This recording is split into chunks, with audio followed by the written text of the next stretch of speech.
My name is Hamid Nazari. I was 42 when everything fell apart. It was early morning in Tehran around 3 a.m. when our door was violently broken down. The Revolutionary Guards entered with guns drawn, their screams piercing the silence of the house. Within seconds, my wife Ila was handcuffed and thrown against the wall, and my young daughter Yasmin woke up in tears. But what truly shook me wasn't the brutality, nor even the icy barrel of a gun pressed against my temple. It was the look on my eldest son Arash standing there among the soldiers. He couldn't look at me, because he was the one who had reported us. I had been the leader of a secret Christian community for over 10 years, a small group that met in the most forgotten corners of the city, far from the government's eyes. I never imagined that the greatest threat would come from within my own home. That night of March 17, 2018 was etched on me like a scar. It was the moment I understood that following Jesus could cost me everything, even my son's heart. And there, in the midst of the chaos, a calm that wasn't my own took over my body. As the interrogator shouted, I felt a quiet peace invade my spirit. It was as if someone was holding me from within, saying, I am with you. I was born and raised in Tehran in a traditional Shia family. My father was highly respected at the neighborhood mosque, and from a young age I was taught to follow all the rules of Islam with discipline. I prayed daily, read the Quran with devotion, and never imagined leaving the faith in which I was raised. But in 2007, my life took an unexpected turn. I was an electrical engineer and was sent to work on a project with an international company. There I met Thomas, a foreign colleague who from the start seemed different.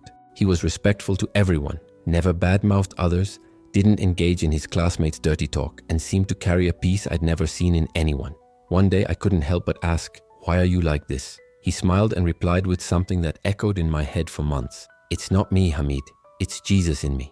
Before leaving, Thomas gave me a small Bible in Persian. I hid the book as if it were something dangerous, and it was. I began reading it in secret at night, locked in my study. Every word of Jesus confronted me. It was as if someone were speaking directly to me, breaking down my defenses. I still remember the night I read John 14:6. I am the way, the truth, and the life. No one comes to the Father except through me. I closed the book, knelt down right there, and spoke to Jesus for the first time. If what I'm reading is true, if you really are who you say you are, then show me. That night, I slept with a lightness I had never experienced before. And the next day, something in me had already changed. It took me 2 weeks to tell Illa. I expected her to freak out, yell, or leave me. But she just looked at me seriously and said, I've noticed you're different. You're calmer, more present, more loving. If it's because of this Jesus, then I want to know more about him too. From that moment on, our faith journey became a two-person journey. We began studying and praying together, and little by little, our home transformed. When Yasmin was born in 2010, we secretly consecrated her to the Lord. We kept up appearances on the outside, but on the inside, we were becoming a completely new family. We began gathering others in our home. Small gatherings, soft praise, reading the word with the windows closed. Little by little, our group grew, despite the risk. We lived in fear, yes, but also with purpose. We knew that every soul touched by Christ's love was worth the risk. But everything changed that morning in 2018. As I was interrogated, humiliated, and threatened, all I could think about was how Jesus too was betrayed, arrested, and unjustly condemned. The pain of seeing my son alongside his enemies was unbearable. But even so, my prayer wasn't for revenge. It was for redemption. I prayed that one day Arash would meet the same Jesus who transformed my heart. I was imprisoned for a time, but miraculously released after negotiations I never fully understood. Today I live outside Iran with my wife and daughter. Arash was left behind. I still pray for him every day. If there's one thing I've learned from all this, it's that following Jesus can cost you everything. But even so, he's worth every loss, because what he offers in return, true peace, unfailing love, and eternal life, is beyond compare to anything this world can give. If you're still here, maybe you're searching for something too. My advice? Don't ignore this calling. Pray the same prayer I prayed that lonely night. Jesus, if you're real, show me. You might be surprised by the answer. Arash, my eldest son, was from a previous marriage. His mother, my first wife, died when he was still young. I converted when he was 12, a time when he was already deeply rooted in the Islamic faith. As Ila and I journeyed together, discovering this new life in Christ, Arash withdrew further and further. He sought refuge in the mosque and in the teachings of the mullahs, as if to reinforce the walls between us. I remember one particular conversation when he was just 15. He found some of my Bible study notes and confronted me. What you're doing is treason, father. Not only against Allah, but against Iran. I tried to explain. I tried to show him the love I had found in Christ, but his eyes were hard and full of wonder, as if I were a stranger. As our faith grew and our small community grew stronger, Arash became even more isolated. When we began welcoming other Christians into our home, he would lock himself in his room or go outside to hide from view. The seed of the gospel was flourishing in much of my family, but it had also opened the first crack in a home that had previously seemed solid. Still, nothing prepared me for what was to come. By 2015, our small Christian group had grown to nearly 20 people. To avoid suspicion, we met in different homes, alternating locations and times. Each new believer was celebrated in silence, like someone watching a light come on in the darkness. I'll never forget Farah, a young teacher who came to Christ after we prayed for her gravely ill mother. The woman's unexpected recovery left doctors speechless, but Farah wept, saying, "Only God could do this." There was also Odavud, a former drug addict who had lost everything. After meeting Jesus, he rebuilt his life, found a job, reconciled with his family, and became one of our most faithful collaborators. Each story was a miracle, a living sign that even in a land where conversion could cost one's freedom or life, God was still at work. We performed secret baptisms in bathtubs, shared communion with plain bread and grape juice, and studied the word under dim lighting so as not to attract the attention of our neighbors. These were joyful moments, but inside the house, the distance between us and Arash only grew. At 17, he began to gravitate toward radical Islamic groups. His room was now covered in posters of religious leaders and patriotic slogans. His eyes, once full of curiosity, stared at me with a mixture of disappointment and contempt. I once overheard one of his friends saying, "Your father is a heretic. Beware of him." Arash didn't defend me. He just remained silent. Ila tried to build bridges. She prepared her son's favorite dishes, asked about his studies, and tried to get closer in some way. But Arash responded in monosyllables and retreated to his room right after dinner. Even Yasmin, our little daughter, began to notice. One day she asked me in her innocent voice, "Why doesn't Arash play with me anymore?" I got no answer, just a lump in my throat. The danger signs began to become clearer in the summer of 2017. First, there were hostile looks from neighbors who had previously greeted us kindly. Then, graffiti on the walls near our home, "Death to the infidels." One day, returning from work, I found our door marked with a red X. To any Iranian, this was a clear message. We were being watched. That night, I gathered our group and warned them. We need to be more cautious. Some brothers stopped attending, fearing for their lives. Others moved to distant cities. Inside, I felt a storm approaching, but I didn't yet know how devastating it would be. Our community had dwindled to the most committed. Fear had driven many away, but those who remained were willing to risk everything to follow Jesus. It was at this time that I realized something was changing in Arash. He arrived later and later, answered mysterious calls, and left abruptly without explanation. One night, driven by unease, I decided to follow him discreetly. I saw my son meet with an older man, someone I recognized immediately. He was a member of the Basij, the regime's paramilitary force. My heart sank as if an invisible hand were crushing it. Was my own son betraying us? I didn't want to believe it, but the evidence was mounting. Arash started asking strange questions about our friends, when we got together, where we met, who was there, and I noticed he was jotting things down on his phone when he thought no one was looking. One afternoon, while searching his room for a charger, I found a pamphlet forgotten among his books. The title made me freeze: How to Identify Underground Christian Activities. That night, I shared everything with Ila. "I believe Arash is cooperating with the authorities," I said, my voice shaking. She brought her hands to her mouth to stifle a sob. "No, there must be another explanation. He's our son." "I don't know who he is anymore," I replied, feeling my heart break. Confirmation came a week later. One of our closest friends, Esmail, had been arrested. His wife came to us in tears, saying the officers had asked questions about details only those who attended our meetings would know. That same night, I confronted Arash. "Are you informing the authorities about us?" He stared at me. His face hardened, but before he could answer, I saw a flash of shame in his eyes. "It is my duty as an Iranian citizen, and as a Muslim." Those words opened a chasm between us. "They're your family, Arash," I said, my voice breaking. "No," he replied coldly. "My family does not betray Allah." I felt like I'd been punched in the chest. What would you do if the person you love most was the same one who betrayed you because of your faith? That night, Ila wept silently beside me in bed. I knew the danger was no longer outside, but now lived with us, under our own roof. The tension became unbearable. Our meals were eaten in silence, reduced to a few words. Yasmin, confused by her surroundings, became more shy and fearful. Sometimes I would find her hugging her favorite doll, whispering prayers she had learned from us. One night, as I was putting her to bed, she asked me, "Father, will Jesus protect us from evil men?" I swallowed the lump in my throat. "Yes, dear. Jesus is always with us, even in the most difficult times. But as I said these words, I wondered if we were about to be put to the test. Stopping our home gatherings was inevitable. We began meeting in different places, constantly changing locations and times. Even so, I felt invisible eyes watching us every step of the way. On the afternoon of March 16, 2018, the day before the disaster, I received a phone call from Dvood. "Brother," he whispered, "Mariam and her family were arrested last night. Neighbors say they questioned them specifically about you.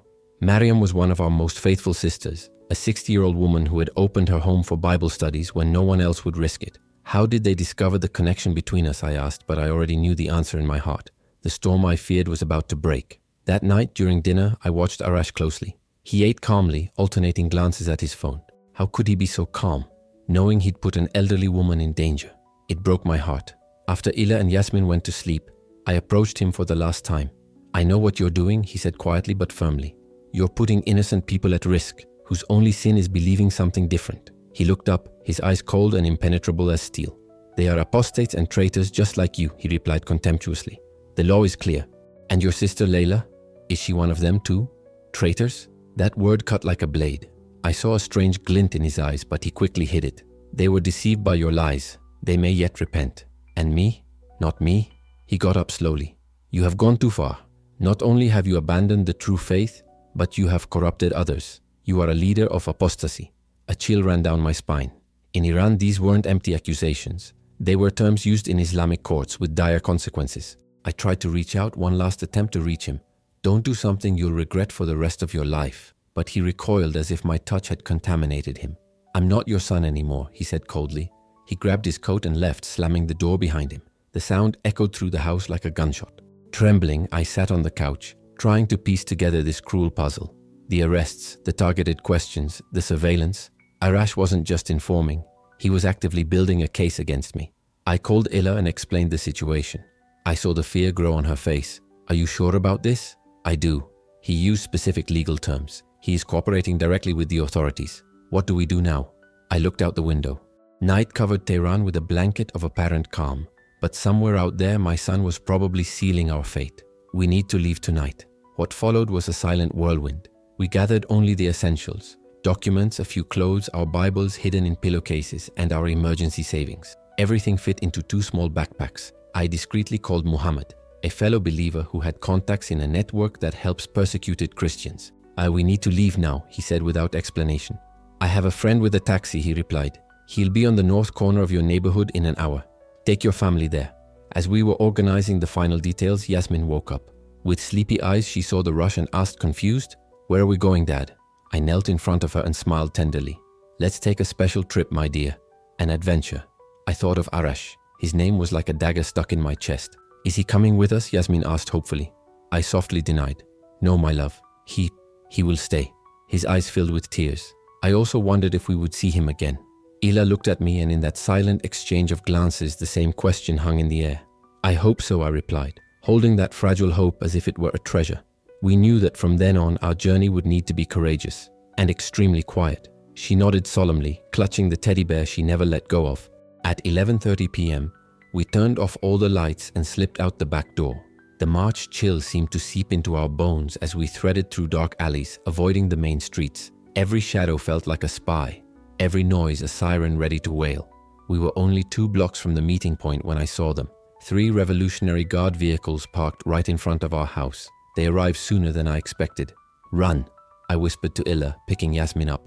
We ran like never before, driven by a fear that gave us wings. When we turned the corner, the taxi was already there, engine running, lights off. We climbed into the back seat, panting. "Leave the city to the east," the driver ordered without turning around.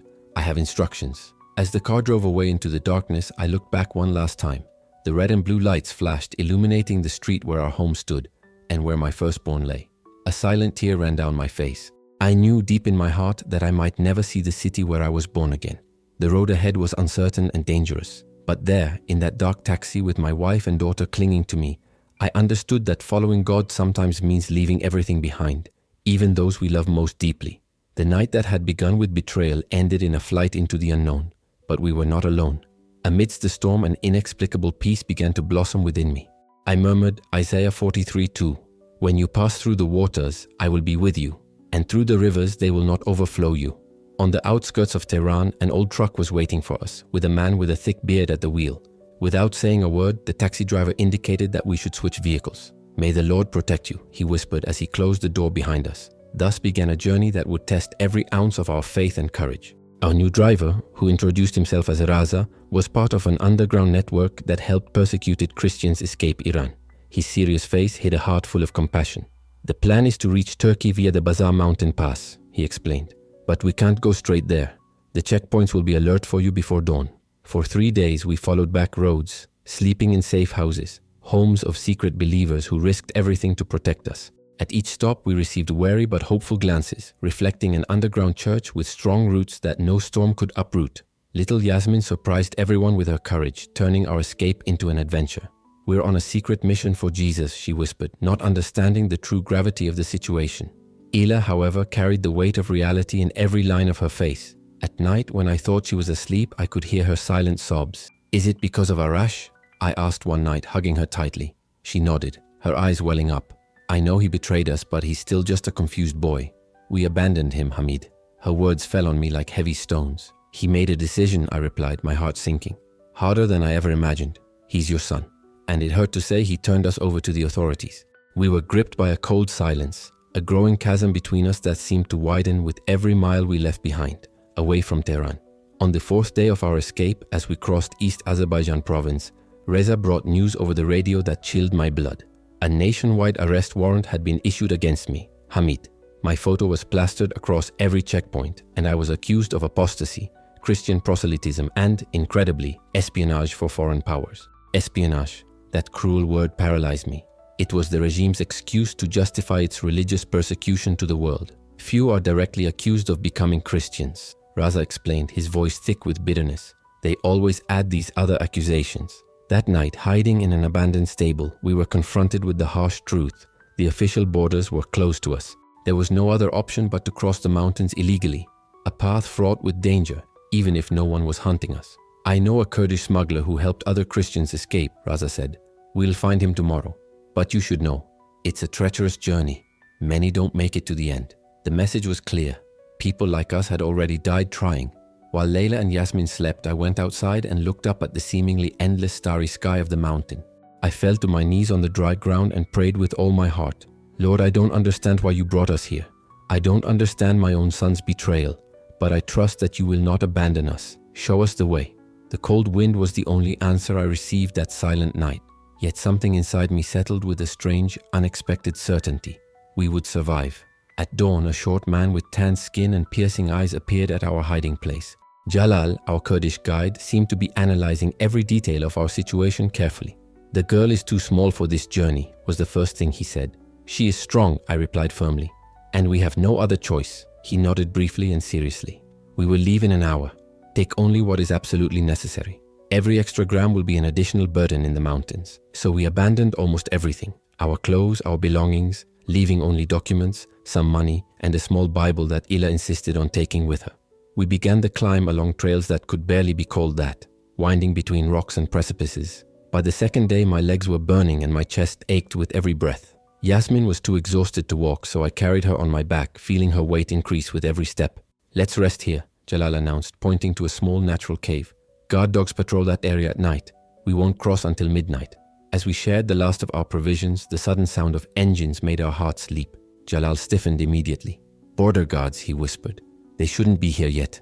We pressed ourselves against the cold walls of the cave, holding our breath, hoping that the darkness and silence would protect us from this imminent danger. Yasmin, sensing danger in the air, clung to Layla, not making a sound. Flashlights cut through the darkness just meters from where we were hiding. Male voices echoed, urgently exchanging orders. It was then that I heard my name, clear and distinct. "Let's split up, they can't be far." My heart raced so hard I feared the sound might give him away. Suddenly, a flashlight illuminated the entrance to our cave, the light slowly making its way through the narrow space. And then something that seemed impossible happened. A deafening roar cut through the night, followed by the heavy sound of rocks rolling downhill. Cries of surprise and confused orders filled the air. "Everyone, retreat!" The beam of light disappeared from the cave as the guards ran desperately for cover. For minutes, all we heard was the roar of the collapse and the roar of the engines accelerating away. When we finally let ourselves breathe, Jalal was pale. "The entire eastern slope collapsed," he murmured, as if still trying to process it. The path we were going to take just disappeared. Ila, her voice trembling, asked, "And do you have another way?" He nodded ruefully. "Yes, but it's harder and much longer." I looked at the scene of destruction before us and felt something strange. The rockfall had happened at exactly the right moment, driving the gods away and blocking their return. It was no coincidence. God moved the mountain for us, I said calmly. Jalal looked at me a bit incredulous. "Are you saying God did this? I've been crossing these mountains my whole life. Landslides happen, but with such perfect timing? It doesn't exist." He didn't answer, but I could tell that from that moment on his gaze on us changed. Perhaps something in him had begun to believe. The new path was a nightmare, steep, full of sharp rocks, and passages so narrow that at one point we had to slide down a ledge where our backs scraped against the walls and our feet dangled over a chasm. Yasmin cried softly, terrified, while Ila followed in a trance, her gaze fixed on the trail. Just when we thought we were through the worst, we came across a huge crevasse, about 10 feet wide, impossible to jump over, especially with a small girl. "We'll have to go back," Jalal said, frustrated. "I need to find another route." "We can't retreat now," I replied, feeling the weight of time. "Dawn is coming, and with it the guards." It was then that Ila pointed to an old gnarled pine tree perched on the edge of the cliff, its roots clinging stubbornly to the rock. If we fell that tree in the right direction. We worked quickly with the small axe Jalal carried. The tree was thin but sturdy. When it finally fell, it fell exactly where we expected, creating a precarious bridge over the chasm. "It won't hold much weight," Jalal warned, "and it's unstable." "I'll go first," I decided. "Then I'll pass Yasmin. And lastly, you two." The crossing was a test of courage. The wood creaked with every step, as if it were about to give way at any moment. When I finally reached the other side, I turned to greet Yasmin. Ila hugged her tightly before letting her go. "Be brave, my little warrior," she whispered. With extreme caution, Yasmin began walking along the trunk, her eyes fixed on me. Each step made the wood creak and crack. When she was almost halfway across, a loud crack cut through the air. Part of the trunk had broken off. "Run, Yasmin," I shouted, my heart in my throat. My daughter lunged forward as the tree began to lean dangerously into the void. I managed to reach her at the last moment, just as our makeshift bridge began to plummet into the abyss. On the other side, Ila and Jalal watched us, now separated by a distance that seemed impossible to cross. Fear gripped me. Had we survived all this only to be separated now? Jalal quickly assessed the situation. "There's another pass about 2 kilometers north. Let's meet on the other side." I asked how we would know where to find them. "Follow the trail down to a stream. Wait for us there." I exchanged a desperate look with Ila and nodded. "We will wait for you, no matter how long it takes." Jalal, tears streaming down his face, replied, "Take good care of our daughter. May God be with you." Yasmin and I began walking down the trail, each step taking us farther from Layla, but filled with hope that we would soon be reunited. Yasmin walked silently, with a maturity that belied her 7 years. Only when we finally reached the stream Jalal had mentioned did she collapse on the bank, exhausted. "Is Mommy going to be okay?" he asked, almost whispering, his voice almost lost in the murmur of the water. "Your mother is the strongest person I know," I replied, trying to sound confident, even though I didn't completely feel it. "And Jalal knows these mountains like no one else." We waited there, silent, the hours dragging by like agony. The sun began to set, tinting the mountains with orange and purple hues. Our anxiety grew with each passing minute. What if they were captured? What if Jalal decided to leave us behind? When the first stars began to shine, Yasmin fell asleep nestled against my chest, exhausted in body and soul. I lay awake, watching the shadows, praying fervently. It was almost midnight when we heard cautious footsteps approaching through the bushes. I got up slowly, hiding Yasmin behind some rocks. "Hamid!" Ila's voice cut through the darkness like lightning. I ran to her and hugged her as if I were holding onto a dream that could vanish at any moment. Jalal watched us from afar, a tired smile on his face. "I thought they had captured us," I confessed, tears flowing freely. "It almost happened," Ila replied. "We encountered a patrol and had to hide for hours in a hollow among the rocks. That night, the three of us slept cuddled together by the stream under Jalal's silent watch. For the first time in days, I felt real hope that we could make it. At dawn, our guide woke us urgently. "We're close to the border. Today we'll cross into Turkey, but it will be the most dangerous part." He wasn't exaggerating. The trail climbed slopes so steep we had to use our hands to keep from slipping. In several sections, the path was so narrow we had to cling to the rock wall inch by inch. At noon, we finally reached a ridge where for the first time we could see Turkey. A mosaic of greens and browns stretching as far as the eye could see. "There lies our freedom," I whispered to Yasmin, who looked on in wonder. But between us and that freedom was one final obstacle. A narrow valley guarded by border control towers. Jalal pointed to a strategic point in the valley. "There's a blind spot between these two towers. The guards change shifts at 3 hours p.m. We'll have exactly 7 minutes to cross without being seen. We hid among the rocks, the sun beating down on our already tired skin. Yasmin, exhausted, struggled not to fall asleep. We shared the last drops of water we had with her. When the clock struck 2:58 p.m., Jalal gave a silent signal. We watched closely as the guards from one tower began descending for the shift change. 2 minutes later, the same happened in the other tower. That was the moment. Jalal pushed us forward. We ran like never before, Ila and I holding Yasmin between us. Each step brought us closer to freedom, but also left us more exposed. The valley that seemed small from above seemed infinite as we advanced. Suddenly, a shout rent the air. "Stop! Stop or we'll shoot!" We didn't look back. We quickened our pace, our hearts pounding and our legs nearly giving out. The first shot grazed overhead, a warning. The second shot exploded on the ground near us, sending up a cloud of dust. And then the second miracle of our escape happened. If you believe that God still works today, subscribe to this channel to hear more testimonies like this. A thick fog began to appear out of nowhere, filling the valley within seconds. Visibility dropped so low we could barely see each other. "Keep moving," Jalal whispered urgently. "Stay together." The gunfire continued, but now it was random, fired blindly into the fog. We crawled along the ground, moving silently, like snakes, guided by Jalal's instinct, which seemed to have a sixth sense to keep us on track. When we finally emerged from the fog, we were on Turkish soil. The border, marked by a simple line of stones, lay behind us. Jalal quickly led us to a nearby grove. "We are still not safe," he warned. "Sometimes Iranian guards cross the border after fugitives." We spent hours hiding, listening to the distant barking of sniffer dogs. Only when Jalal deemed it safe did we move on, as night fell again. "We have a village about 10 kilometers from here," he informed her. "There, we will find the next person who will help you." As we walked, Ila asked, "What was that fog?" "It's not common this time of year, is it?" Jalal shrugged. "I've been crossing these mountains for over 30 years and I've never seen anything like this." "It's the breath of God," Yasmin replied with the simplicity and conviction only a child possesses. "I blew to hide us like when we play hide and seek." Jalal looked at her in surprise. "Your daughter has powerful faith." "She learned from her mother," I replied, squeezing Ila's hand. When we arrived at the Turkish village, we said goodbye to Jalal. The man who risked his life for us, strangers united only by necessity and payment, had become a friend. "If you ever decide to visit that church you talk so much about," I said as I shook his hand, "you are always welcome." A tired smile crossed his weather-beaten face. "Maybe I will after what I saw in those mountains. I have questions." And so, that was the last time we saw Jalal. Months later, we received news that shook us deeply.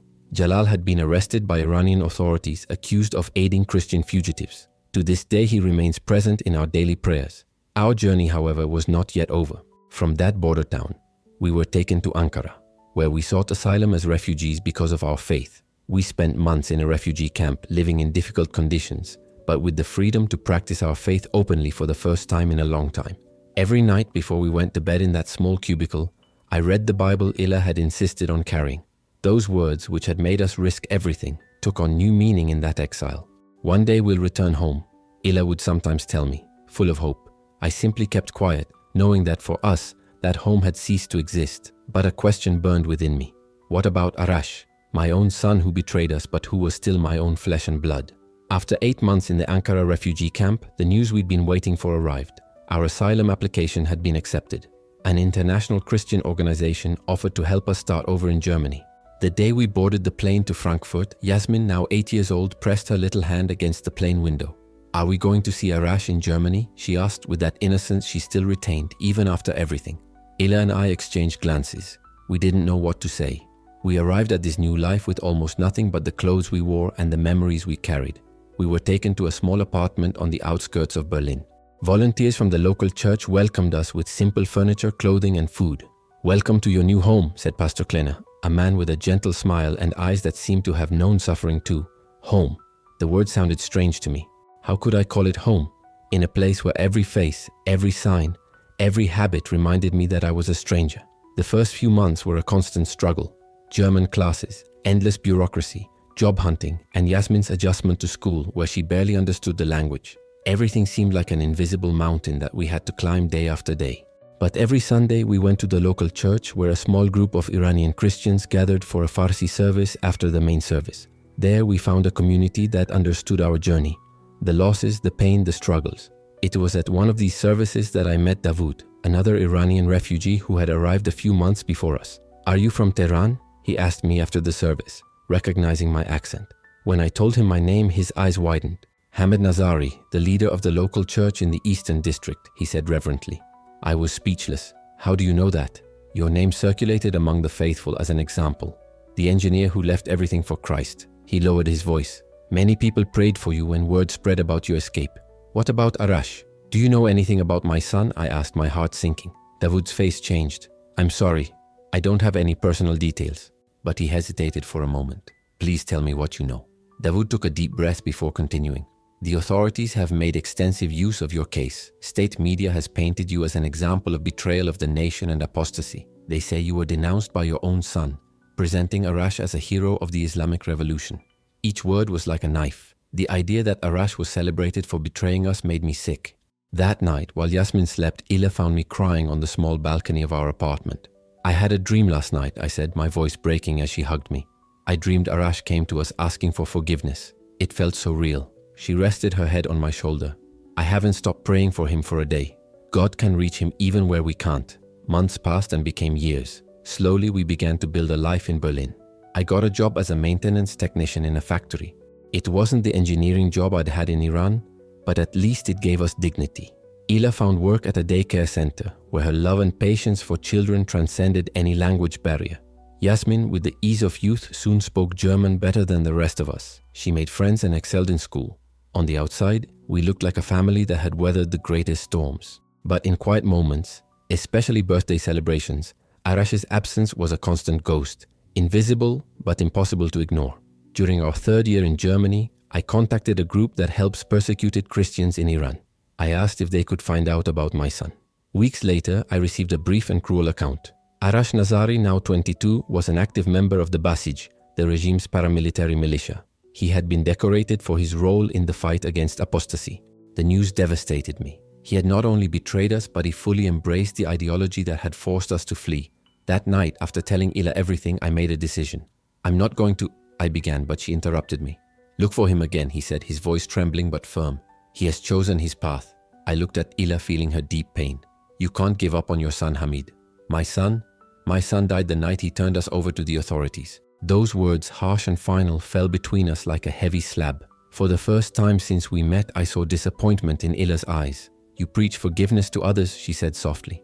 You speak of a God who goes after the lost, but you can't apply it to your own son. She walked away, going to our room, leaving me alone with my bitterness. That conversation opened a rift between us. We didn't discuss it, but the subject became forbidden territory, a wound we avoided touching. Meanwhile, our small Iranian community in Berlin was growing. We started a Bible study in our apartment that soon grew into a formal congregation. I found myself in the lead again, now without fear of being discovered. It was work that gave me meaning, sharing the message that had transformed my life with other refugees, all seeking hope in a strange land. But in the most honest moments with myself, I realized the cruel irony. I talked about reconciliation with others, while maintaining an insurmountable wall around my own heart when it came to my son. The moment that changed everything happened on the 5th anniversary of our escape from Iran. We had gathered as a family at home to celebrate, thanking God for the freedom He had granted us and the new life we were building. During prayer, Yasmin, now 12 years old and with the sincerity typical of her age, said something no one expected. Lord, thank you for protecting us and bringing us to this safe place. But please also watch over my brother Arash. I know he's lost and that he hurt us, but you can find him. Please help my father forgive him, just as you forgive us. Those words, spoken with the purity of childhood, pierced my heart like a blade. I wondered what example I was setting for my daughter, what kind of spiritual leader I was, if I couldn't live what I preached with such passion. That night, after everyone was asleep, I pulled out an old photo I'd kept, a rare portrait of Arash at 15, smiling beside me in a moment of joy before the storm. I placed the photo in front of me and for the first time in 5 years poured out a genuine prayer for him. God, I can't do this alone. I can't forgive him on my own. Accept the pain and bitterness I carry. Please help me see him through your eyes. Something inside me broke that night. It wasn't an immediate change, but the beginning of a slow process, like a wound finally opening to allow healing. I began writing letters to Arash, knowing I would never send them.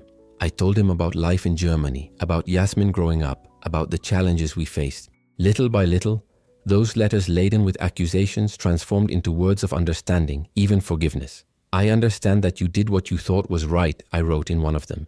You were trapped in an impossible conflict. I made mistakes too. I didn't know how to guide you through my own journey of faith. I was an imperfect father even before you disappointed me as a son. I never imagined that those letters written as a form of therapy for me would one day have a greater purpose. But God, as always, had plans I couldn't yet understand. This inner transformation began to shine through in the way I led the church. My message took on a new authenticity. When I began speaking about forgiveness from my own scars, people connected in a different way. The community grew and strengthened. Ila noticed this change. One night, while we were preparing for Bible studies together, she suddenly hugged me and said just one thing: "You're back." And I knew exactly what she meant. For years I'd been there, physically present, but frozen inside since that night of betrayal. Little by little, I was thawing.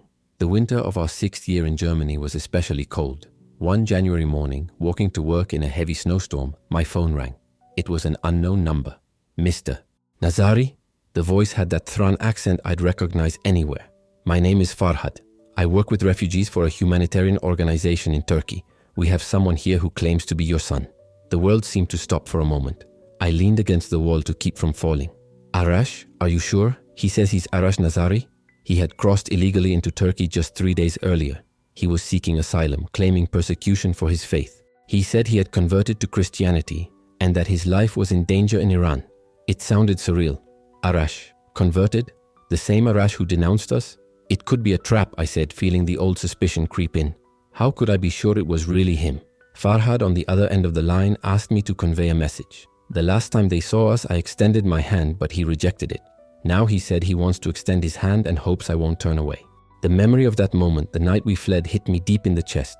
It was a detail only someone impulsive and desperate could know. "Can I talk to him?" I asked. Arash was being questioned by Turkish authorities, but he asked us to contact him urgently. What should I tell him? I looked up at the sky, where snowflakes fell silently, covering the world with a blanket of white. Wasn't this what I'd prayed for? A chance to start over, to rebuild? "Tell him his father is waiting," I replied, my voice breaking.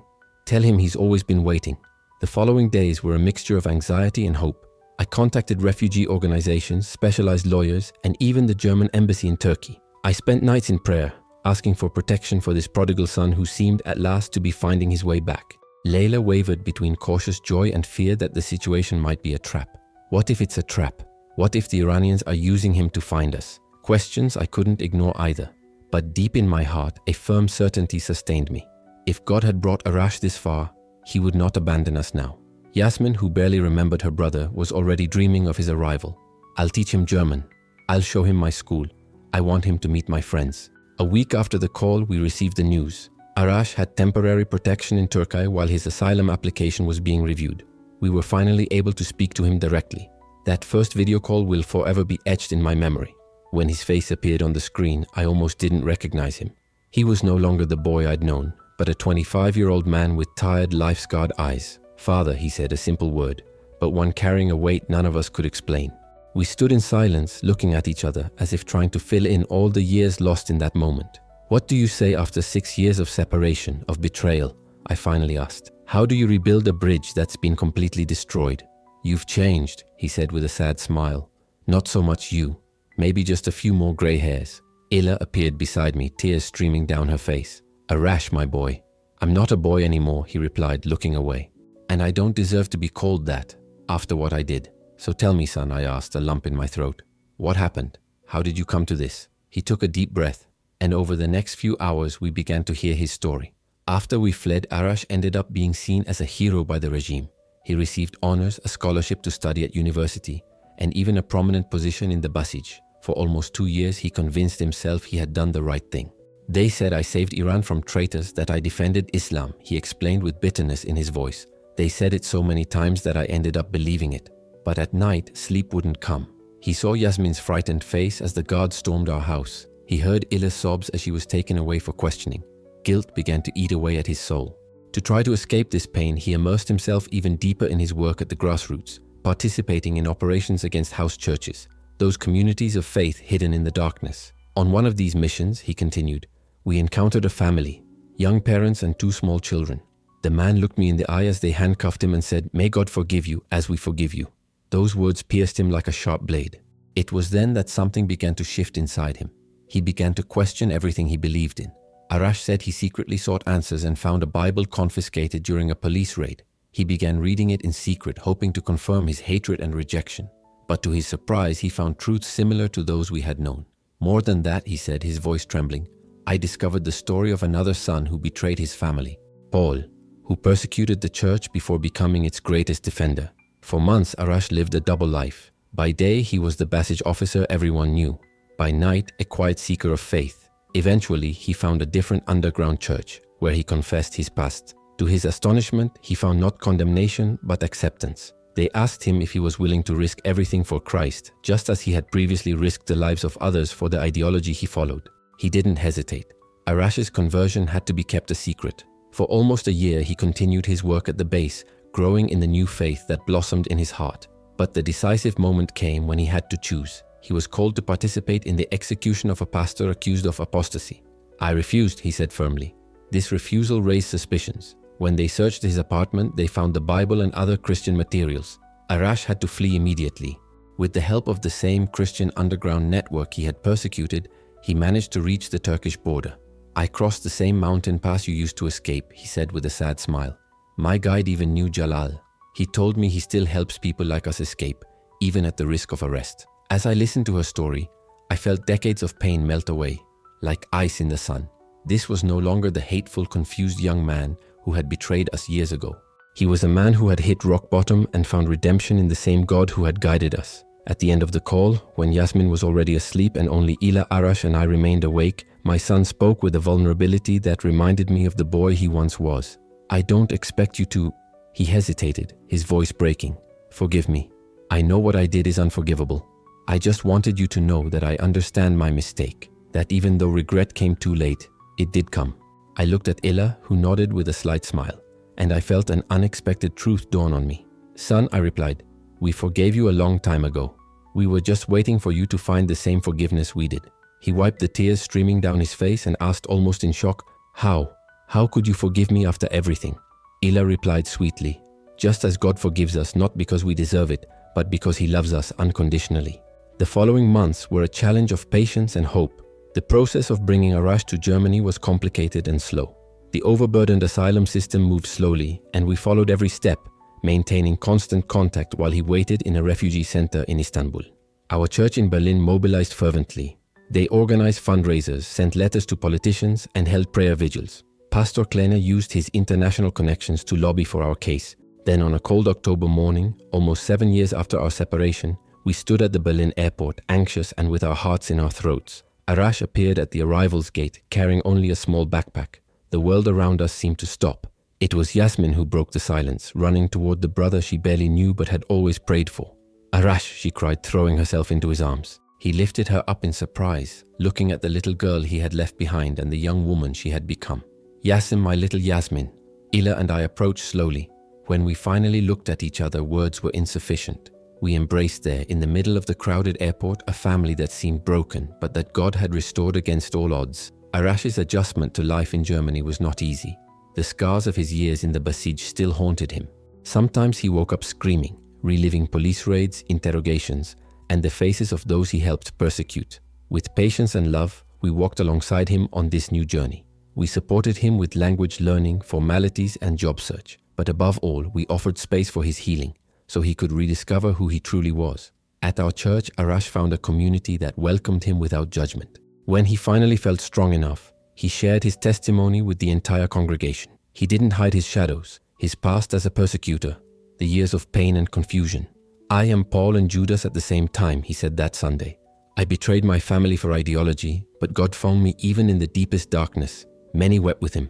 Among them were refugees who had suffered at the hands of men like Arash, and others, Germans who had never faced persecution, who were moved to tears by hearing of the transforming power of grace. After the service, an Iranian man, who had spent 5 years imprisoned in Tian for his faith, approached Arash. We all held our breath, unsure of how he would react. The man was silent for a few seconds, staring at my son, and then he extended his arms for a hug.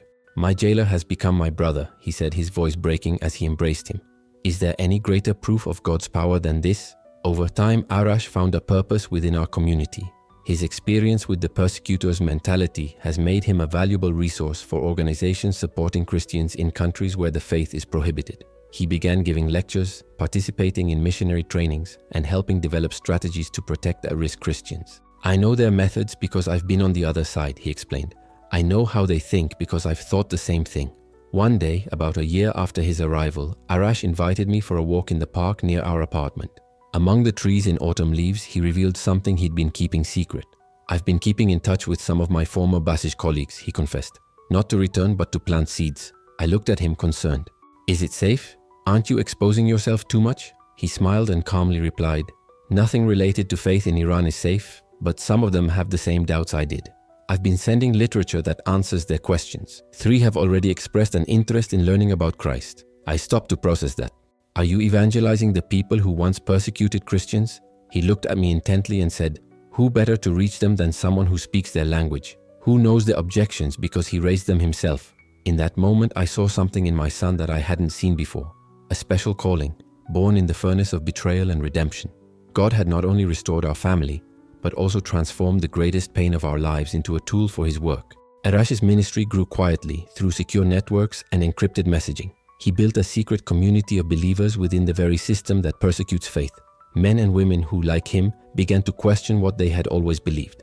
Then one night we received a connection that left us speechless. Jalal, the Kurdish guide who helped us escape and was later arrested, had been released and arrived in Turkey. I want to know this God who protects his people even through fog and rain, he said. The God for whom so many families risk everything. Arash didn't hesitate and offered to meet him in Istanbul. 2 weeks later, he sent us a video of Jalal being baptized in a small apartment. The makeshift bathtub served as the baptismal font. The cycle is complete, Layla commented emotionally as we watched the video. The man who led us to physical freedom has now found spiritual freedom. For our 10th anniversary in Germany, we organized a special celebration. Our community grew, bringing together over 200 Iranians, Afghans, and Kurds, many refugees who discovered faith in exile. During the memorial service, Pastor Klene invited me to share our story. As I prepared to speak, I looked at my family sitting in the front row. Ila, whose unwavering faith sustained us through our darkest moments. Yasmin, now a beautiful 17-year-old dreaming of studying medicine. And Arash, whose face, once hardened by hatred, now reflected a peace that only true reconciliation can bring. Our story is not about persecution, I began, my voice firm but filled with emotion. Though we experienced it, it is not about betrayal. A pause, swallowing back emotion. Though we experienced that too. Nor is it even about a miraculous escape, though God supernaturally protected us. I looked at the expectant faces of the congregation, feeling the weight of the words. Our story is about a God who turns the worst tragedies into his greatest victories, who transforms persecutors into apostles, who restores what seemed irreparable. When my own son turned us over to the authorities, I thought our family was destroyed forever. Today, that same betrayal has become the foundation of a ministry that is reaching persecutors with the message of Christ. As I continued, I noticed Arash quietly get up and leave the room. A lump tightened in my throat, fearing my words had reopened old wounds. Minutes later, he returned, accompanied by someone. My voice stopped mid-sentence when I saw who entered with him. A middle-aged woman wearing a hijab that partially covered her hair, looking nervously at the congregation. "Father," Arash said, his voice trembling, "I want to introduce you to someone. This is Farah, the wife of the man who told me, 'May God forgive you as we forgive you.' The man I arrested during my time in the Basij." Silence fell over the church as Farah walked to the pulpit. "My husband Raza lost his life in prison 3 years ago," Arash continued, tears streaming down his face. Before he died, he made Farah promise that if he ever met the young police officer who arrested us, he would tell him he would forgive him completely. Farah approached Arash and to everyone's amazement held his hands. "My husband's last words were about you," she said firmly. He said, "When you find the young man who arrested us, tell him that his action took my faith to the height of its trial, and there I discovered its truth. Tell him that I have never prayed with such fervent hope as for your salvation. There wasn't a dry eye in that church that day." As Arash and Farah embraced in the center of the sanctuary, I realized we were witnessing the culmination of a divine plan that had begun long before our persecution. That night, as our house overflowed with guests, celebrating not only our decade in Germany but also this new chapter of reconciliation, Arash found me alone on the balcony, gazing at the stars. "Father," he said softly, "there is something I've never asked you directly." "What's up, son?" "That night in Tehran, when the guard pressed the gun to your head and asked you about the Bibles and the other believers, what really happened? You said something strange happened." I smiled as I remembered. "It was the first of many miracles on our journey," I replied. I told him everything that happened that night. Just when all seemed lost, something unexpected happened. A strange, almost supernatural calm washed over me. Just as the guard was about to pull the trigger, a loud bang shook the entire building. It was an explosion in the street. We never knew if it was a transformer or something worse, but the noise caused such confusion that the guards lost their attention for a few seconds. The commander ordered us taken to the police station for formal questioning, and this brief delay was what gave us the chance to escape. During the transport, the car stopped amid the chaos in the streets, and it was there that we took advantage of the opportunity to escape. Arash was silent for a long time after I finished telling him.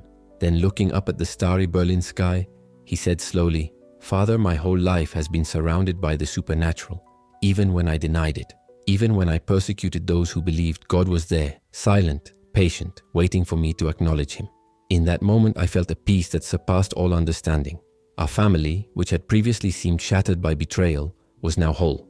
More than that, it was transformed, a living testament to God's restorative power. The journey was difficult, marked by pain, loss, and suffering. But looking back, I can clearly see God's hand in every step, in every dark valley, in every mountain that seemed impossible to climb. And the most incredible thing, that betrayal, which I saw as the greatest tragedy of my life, ended up being the turning point for the most powerful testimony we could give to the world. It's been 15 years since that night we fled Iran. 15 years since my son turned us over to the authorities. 15 years of a journey I never imagined I'd experience. Today our story has touched thousands of people. What began as a small community of Iranian refugees in Berlin has grown into an international network, connecting persecuted churches and strengthening one another. My Yasmin, that little girl I carried across mountains, is now a doctor and dedicates her time to humanitarian missions in refugee camps. Layla leads a program that helps Christian women who have escaped persecution rebuild their lives in freedom. And Arash, my son who was once a persecutor, now leads an organization that has helped hundreds of Christians flee oppressive regimes. He uses his knowledge of the system to create safe routes and anticipate the authorities' moves. What's most impressive is the work he continues to do, even from the outside. Inside Iran, Arash has built a secret network of loyalists within the regime's own security apparatus. Men and women who, like him, have begun to question the truths they were taught. Looking back, I learned lessons that I want to pass on to anyone facing persecution, betrayal, or despair today. The greatest of them is this: God transforms our worst pains into seeds for his greatest miracles. Arash's betrayal, which nearly destroyed our family, became the foundation of a ministry that is reaching those who once persecuted us in ways we could never have imagined. What seemed like an irreparable loss actually opened a door to something greater. All the knowledge Arash accumulated while persecuting Christians, he now uses to save those he once hunted. This turnaround is living proof of God's transformative power. Another thing I learned is that forgiveness is not just a command from God, but the key that truly sets us free. For a long time, I held on to bitterness toward my son, believing my pain was justified. But this wound only kept me trapped in the pain, unable to embrace the new life God wanted to give us. The day I was able to forgive Arash, even before his return, I felt a freedom no passport or document could offer. I also understood that true faith is not strengthened in easy times, but is forged in adversity. In Iran, with a home, a job, and respect, it was easy to say we trusted in God. But it was in the icy mountains, fleeing in fear and uncertainty, that we discovered how deeply we depended on him. In the solitude of exile, we understood that God, and he alone, was enough for us. And what's more, God always has a purpose greater than our immediate security. If we had simply wanted peace, we could have hidden our faith in Iran and lived discreetly. But our calling was to something greater, to share, to guide, and yes, to take risks. This path brought us into exile, but it also opened horizons that today reach lives beyond the borders that once imprisoned us. Finally, I learned that God's timing is almost never ours, but it is always perfect. For 6 long years, I waited for news of Arash, living between hope and despair. I wanted quick answers, but God worked silently, preparing my son to return and preparing me to welcome him with a heart ready to truly forgive. Today I know that if he had returned sooner, I might not have been ready for what God had in store for us. I know everyone here faces their own mountains. Maybe you're suffering because of your faith. Maybe you've been betrayed by someone you loved, or maybe you feel like you've lost everything and don't know how to move forward. Let me speak to you heart to heart. Your desert is not the end of your story. Your valley of shadow has a greater purpose. Your persecutor can become your strongest ally. Your loss can be the seed of your greatest testimony. In the darkest moments of our escape, when the mountain cold froze our bones and the guards were close behind, Ila whispered to me a verse that became our anchor. We know that in all things God works together for the good of those who love him, who have been called according to his purpose. He didn't promise that all things would be good. Betrayal isn't good. Persecution isn't good. Exile isn't good. But God, in his infinite wisdom, uses even these difficult moments for a greater purpose, a purpose we often only see later. If this testimony touched your heart, I invite you to take a concrete step today. Allow God to transform your pain, your struggle, your story, not just for you, but to impact the lives of others around you. Look within yourself and ask yourself honestly, am I carrying bitterness or resentment? I've been there. For a long time, I struggled with these feelings until I understood that forgiveness isn't just an impulse or a passing feeling. It's a choice we sometimes have to make every day until the wound begins to heal and the weight on our hearts lifts. Share this story with anyone you know who is going through difficult times, not because it's my story, but because it's a living testament to what God can do. Transform tragedies into victories, persecutors into messengers of hope, broken families into stories of restoration. Each time this truth touches a heart, a seed of faith is born amidst suffering. Join us in this chain of prayer for the church suffering persecution around the world. As we speak here, families are meeting in secret, risking everything to remain steadfast in their faith. Children are living under pressure no one should face. Christians are undergoing interrogations that remind me of what I experienced in Thailand. If you feel this calling in your heart, write in the comments, I am praying for the persecuted church. Make this phrase a daily commitment, a prayer that lifts up those being tested by fire. And if you're experiencing persecution today, tell us what country you are from. We want to pray specifically for you and your people. Our family was torn apart by persecution, destroyed by betrayal, and exiled from our homeland.